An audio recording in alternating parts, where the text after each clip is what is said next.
सही अवसर की पहचान। एक बार एक गांव में एक साधु रहता था जो भगवान पर बहुत विश्वास रखता था। एक बार वह साधु पेड़ के नीचे बैठा था और भगवान को याद कर रहा था। वे अचानक वहां बाढ़ आ गई। चारों तरफ पानी ही पानी भर गया। सब लोग अपने आप को बचाने के लिए ऊपर पहाड़ की तरफ भागने लगे।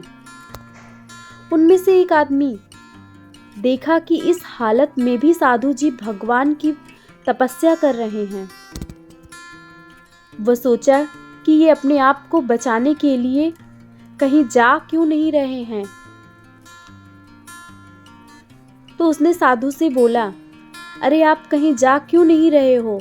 आप भी मेरे साथ ऊपर पहाड़ की तरफ चलो, नहीं तो डूब जाओगे। साधु बोले, अरे हमें क्या होगा?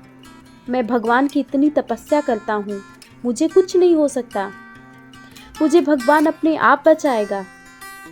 धीरे धीरे पानी साधु के कमर तक पहुँच गया। अब लोग वहां से नाव लेकर निकलने लगे।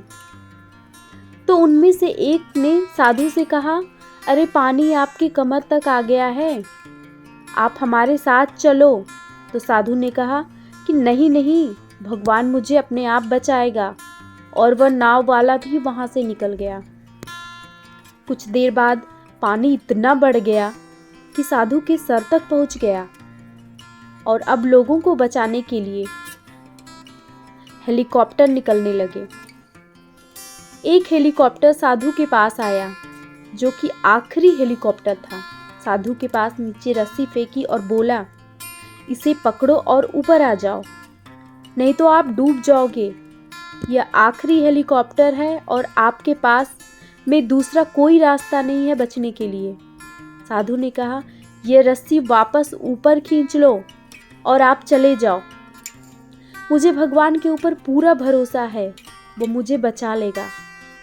पानी काफी ऊपर आ गया, पेड़ डूब गए और साधु जी भी डूब गए और उनकी मौत हो गई।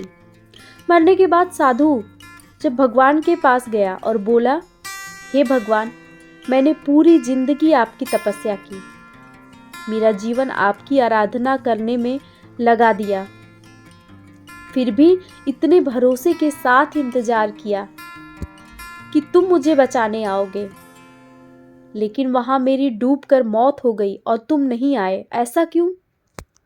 भगवान बोले, मूर्ख इंसान, एक नहीं 3 बार आया था। वो तीनों बार मैं ही तो था। पहला पैदल, दूसरा नाव के द्वारा और तीसरा हेलीकॉप्टर के द्वारा, लेकिन तुमने मेरा एक भी अवसर पहचान नहीं पाए। पता नहीं किसका इंतजार कर रहा था। इस तरह से जिंदगी में हमें ऊपर वाला बहुत से मौके देता रहता है, लेकिन हम सब उस मौके को ठुकराकर पता नहीं किस चीज का इंतजार कर रहे होते हैं।